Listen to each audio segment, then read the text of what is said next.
লালমনিরহাটের পাটগ্রাম উপজেলায় আন্তর্জাতিক সীমান্ত আইন লঙ্ঘন করে রাতের আধারে সীমান্তের শূন্যরেখার মধ্যে লোহার বৈদ্যুতিক খুঁটি ও একটি বৈদ্যুতিক যন্ত্র স্থাপন করে ভারতীয় সীমান্তরক্ষী বাহিনীর সদস্যরা। পরে পতাকা বৈঠকে বর্ডার গার্ড বাংলাদেশ বিজিবি কড়া প্রতিবাদ জানালে সেগুলো সরিয়ে নিতে বাধ্য হয় বিএসএফ।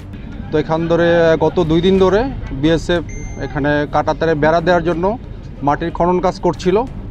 তো আমরা দুইবারই বিজিবির পক্ষ থেকে তীব্র প্রতিবাদ জানাই এবং তারা কাজ বন্ধ করতে বাধ্য হয়। বৃহস্পতিবার বর্ডার গার্ড বাংলাদেশের রংপুর 61 ব্যাটালিয়নের অধিনায়ক লেফটেন্যান্ট কর্নেল শেখ মোহাম্মদ মুসাহিদ মাসুম এসব তথ্য নিশ্চিত করেন।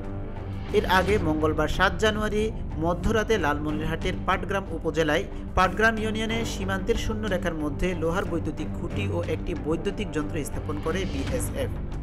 পরদিন ঘটনাস্থলে গিয়ে চাষাবাদ করতে যাওয়া কৃষকরা বিষয়টি দেখতে পেয়ে বিজিবিকে খবর দেয়।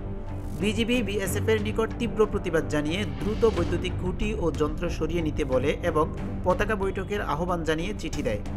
পরবর্তীতে ওই সীমান্ত পয়েন্টে বুধবার সন্ধ্যায় বিএসএফ বিজিবির মধ্যে কোম্পানি কমান্ডার পর্যায়ে পতাকা বৈঠক অনুষ্ঠিত হয়। প্রায় 20 মিনিট স্থায়ী বৈঠকে ভারতের পক্ষে 6 জন বিএসএফের বিভিন্ন পর্যায়ের কর্মকর্তাদের নেতৃত্ব দেন ইন্সপেক্টর জিতেন্দ্র সিং। বাংলাদেশের পক্ষে 6 জনের নেতৃত্ব দেন সুবেদার মাহবুবুর রহমান।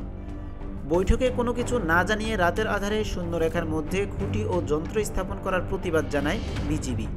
এ সময় বিএসএফকে শূন্যরেখার মধ্যে কোনো কিছু নির্মাণে আন্তর্জাতিক সীমান্ত আইন মেনে চলার আহ্বান জানিয়েছে বিজিবি। নির্মিত খুঁটি ও যন্ত্র সরিয়ে নিতে আহ্বান জানালে স্থাপিত যন্ত্র ও খুঁটি সরিয়ে নেয় BSF. Border guard Bangladesh Rangpur 61 ব্যাটালিয়নের অধিনায়ক লেফটেন্যান্ট কর্নেল শেখ মোহাম্মদ মুসাহিদ মাসুম বলেন, বিএসএফ জানিয়েছে তাদের চা বাগানে বিভিন্ন ধরনের ক্ষতি হয়, এজন্য যন্ত্র ও খুঁটি স্থাপন করেছিলেন তারা। আমরা স্পষ্টভাবে জানিয়ে দিয়েছি শূন্যরেখার মধ্যে আন্তর্জাতিক আইন ও চুক্তি অনুযায়ী কোনো কিছু স্থাপন করার সুযোগ নেই। এ নিয়ে কোম্পানি কমান্ডার পর্যায়ে পতাকা বৈঠক হয়েছে এবং ভারতীয় সীমান্ত বাহিনী নির্মিত স্থাপনা সরিয়ে নিয়েছে।